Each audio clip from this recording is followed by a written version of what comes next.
What is the worst thing that you've seen a coworker do and still avoid being fired? Had a boss storing pictures of himself in only his wide open bathrobe on company servers. It was reported 2 hours, but wasn't fired for it. Later he was arrested as part of an undercover sting, where he thought he was meeting a 15-year-old girl about 500 miles away. Way too many questions/comments to reply to all of them. More details. The images were stored in a shared folder used by a few employees. The guy was our manager, so he should have known better than storing them there. Assuming the pictures were taken using a work camera, because digital cameras were very expensive at that time and the company had a few. Before he left for the weekend to meet the girl, he had asked to use the digital camcorder I had for work. He told me he needed it to make a video of his home possessions for insurance purposes, but I was suspicious of that, so I told him I needed it for work. We found out he was arrested when he called the computer room collect from jail. This was later in the evening, when he no-showed for work that day. We didn't accept the charges, but called back later to see what he was charged with. At that time we were told solicitation of a minor, but the whole details came out later, when he was on the local news station. Bow's rep found out about a person's elective surgery and made fun of her with a former employee. Let me recap. This person knew about an employee's private medical information because she worked with our healthcare plan in her role as ours, and shared that private information with another person for the sole purpose of mocking the employee. She was not fired. I know someone who managed to close an entire supermarket early for the first time in its history, costing the company several thousands of pounds, because they tried to set a clock on a computer back an hour to avoid missing some deadline for a daily routine.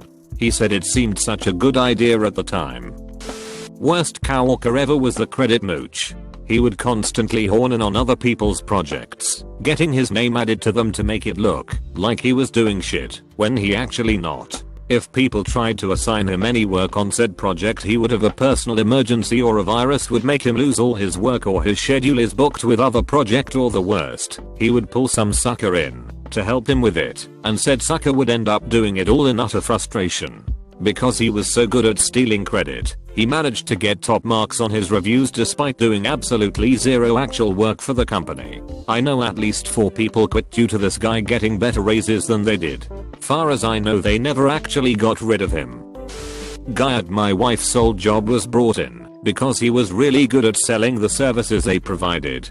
Proceeded to send dick pics to the women at work and solicit nudes from them. Women said to stop, or they'd take it up with management, and it subsided some. Solicited nudes from a new chick who asked my wife about it, and my wife went to management with everything and said this guy's out or I'm quitting. Well, she quit. Guy's still there, but most the original female staff has quit. As an assistant manager at a Valvoline instant oil change, I was dealing with an unreasonable customer that had just spit at a female employee that he didn't want working on his car. He didn't know that the guy under his car was her boyfriend. The guy comes up the steps, grabs an oil gun, and starts pumping 10W30 all climate into the guy's window as he's frantically trying to start the car and roll up the window. The employee was reprimanded pretty hard, but it was understood why he did it. No charges were filed. The franchise owner paid a lot of money to have the guy's car cleaned. Obviously, I never saw him again. Stole a bunch of marked tools. They were painted white. Showed everyone in the shop pictures of his deer with said tools in the background. Gets reported. Boss calls him on it. He said, "You got me. I stole a gallon of white paint." Never heard the boss laughing so hard. Year later or so he gets promoted, lol. Had a co-worker as a standard business practice falsely condemn furnaces in winter to pressure home owners into buying new systems and pad his commission check. I couldn't do anything as I had no direct proof, but he would joke about it all the time. It did finally catch up with him when one customer smelled BS and called other companies with advanced testing machines. Took those results and sued the poop out of him. I ended up working for that second company and haven't looked back.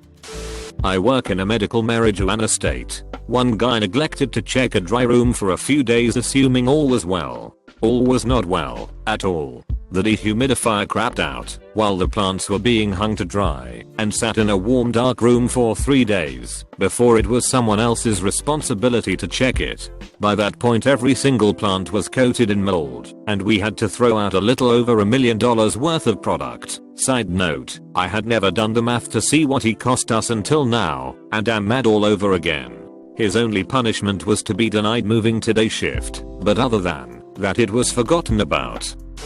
Full-on sexual harassment. Little backstory, I work in a private country club style dining / banquet event space. A drunk on the job manager pinned an hourly server against the wall during a nighttime wedding reception. She punched him in the ribs and tried pushing him off of her. We all saw it. We all reported to ours. Another manager physically removed him off of her.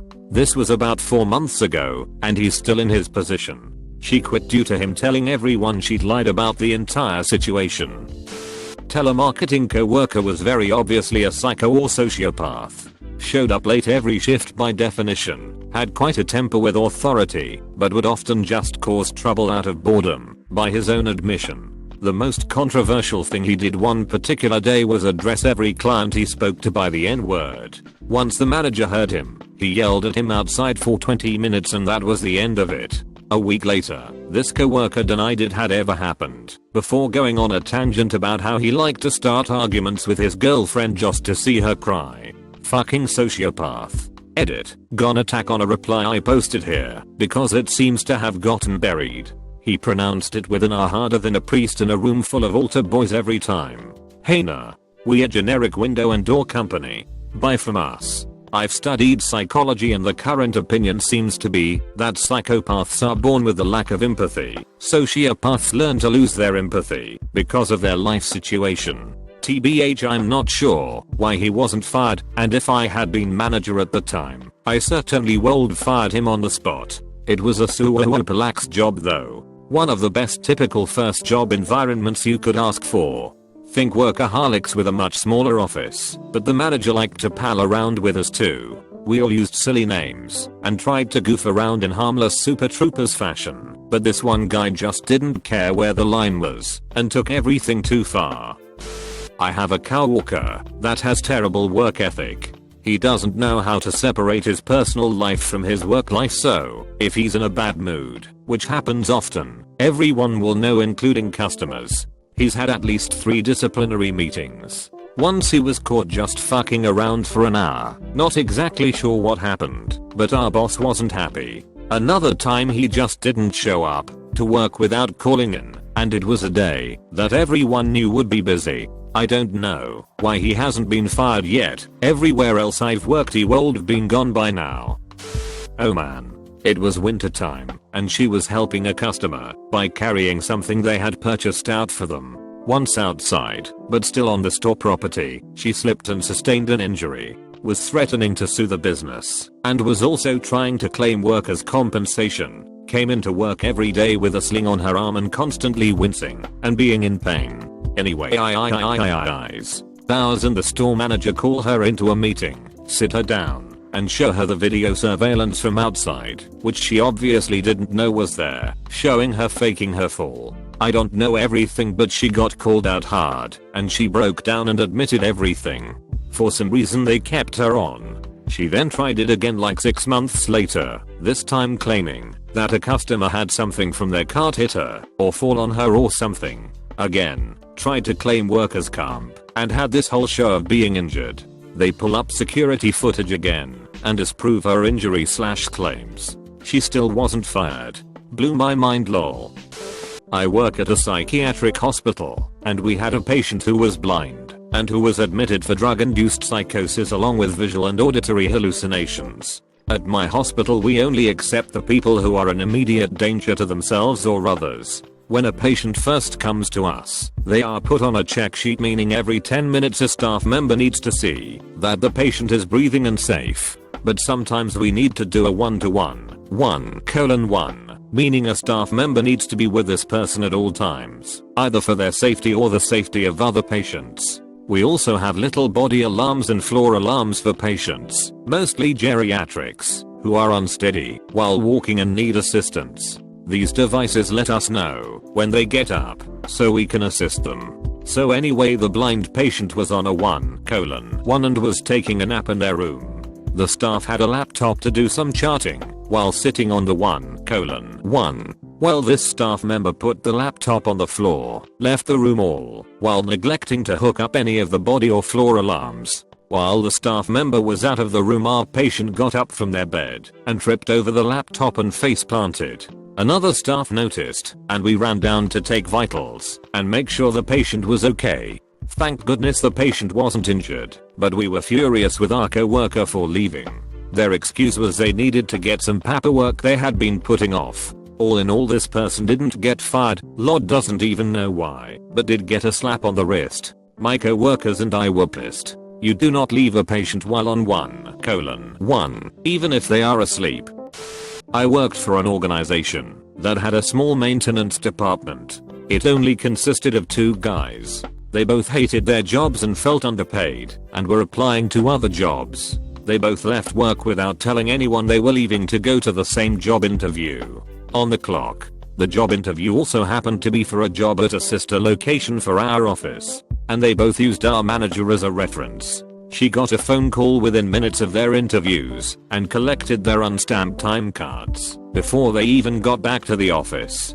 She had them dead to rights for wage theft. But it also took 2 months to fill any position at our organization because of crushing bureaucracy for job postings, and the lawn needed to be mowed before the weekend. They both got to keep their jobs. They were still working there 6 months later when I left. I worked at a convenience store in a mall. We had Lotto, and I had this worker who people called Crazy Joe. Sometimes, when people are doing Lotto, they take a long time picking out tickets. So Joe was waiting on a guy, and he was taking a while, and a line was forming, pretty long. Joe looked at the line, and yelled out, "Does anyone have a gun, so I can kill myself?" He then stormed off. Same place, Gene, a guy in his 50s, touched 2 of my co-workers' asses. One was 17 at the time, the other 19. Both girls. Neither one was fired. Not my company, but an outside supplier. We'll call them Idiots Incorporated we worked with regularly. They got some young Turk sales guy, we'll call him Chad, in who took a liking to one of the young female employees at my company, who was engaged. Chad flirted with her a bit and finally asked her out on a date. She politely declined, saying that she was engaged. Chad wouldn't take no for an answer and continued to bother her. Nothing inappropriate, pressy, but annoying and definitely unprofessional. We called and asked for a new salesperson to be put on our account. Idiots Incorporated said no and that they would speak to Chad. Well, whatever they said just seemed to egg Chad on. It finally crossed the line from annoying to inappropriate. The whole thing culminated when he left a wildly inappropriate voicemail on her phone detailing all the things he'd do to her if he got her alone. The young woman was understandably freaked out about that and got ours involved. That was the final straw, and I think it was more because my company was afraid of being sued rather than worrying about their employees' well-being and safety. One of the female VPs called the owner of the company and played the message for him. The owner laughed and said, "Oh, come on, boys will be boys." Well, the female VP made it her business to be sure that this company got not one more dime of our money. They were blacklisted, and that was that. Until this VP left the company about 7 years later. All of a sudden, we were doing business with them again. I reminded the coup about what happened, and he knew about it. "Don't kid yourself," and his response was basically, "Well, enough time has passed. Neither are employees with their respective companies anymore, and they provide a good service at a good price, so we are using them." The owner was still the same pose, and that would be enough for me to blacklist them forever. I work in a garden center. This just happened today. Buddy has worked one, today, of his scheduled shifts in the past 2 weeks. He calls in all the time, leaves a message with the cashiers, and hangs up before a manager can talk to him. On the off chance he does show up, he doesn't do anything besides move some plants around. Hell, my mom was walking through the garden center today and saw him squatted behind a stack of plants playing on his phone. Further, the guy takes multiple unauthorized breaks a day and sits in his car for at least an hour because his back hurts. He has had 2 write-ups for missing work and somehow this lazy shite is still on payroll. He's an asshole towards both coworkers and customers alike. Nothing he's done is as preposterous as some of the stories I'm sure are on this thread, but the sheer consistency of his laziness is baffling to me. Guy in the same building I work in was going into the common bathroom and watching porn in one of the stalls on his phone. Dumbus was using earbuds, but had the volume up, so loud that anyone could hear it and know what it was. And to top it off, in the background noise you could hear him whacking it while the video played. Finally someone noticed the shoes that were in view and busted him in the hallway later. Bowers was caught and did interviews with all the dudes in the building who may have overheard him yanking it. Despite many confirmations he was never fired. But oh the nicknames that came from it. I was accounting staff, had someone brought in to do data entry. His sole job was to take paperwork and enter the relevant details into the accounting software. I went on maternity leave. Returned from maternity leave about 12 weeks later and started getting loads of phone calls and emails from vendors asking why they hadn't been paid. Looked at the P&L, was like why the fuck didn't anyone else notice expenses were way down? And why aren't we paying anyone? Turns out data entry guy was entering a couple bills per day, then chucking the rest into some random file drawer. I had to clean up all his bullshit, then got reamed by the CFO about having too much expense in the one-time period. Nothing happened to him. He ended up leaving on his own. When his next job didn't work out, they wanted to bring him back. It was a smallish company, and if you were the right religion you were untouchable.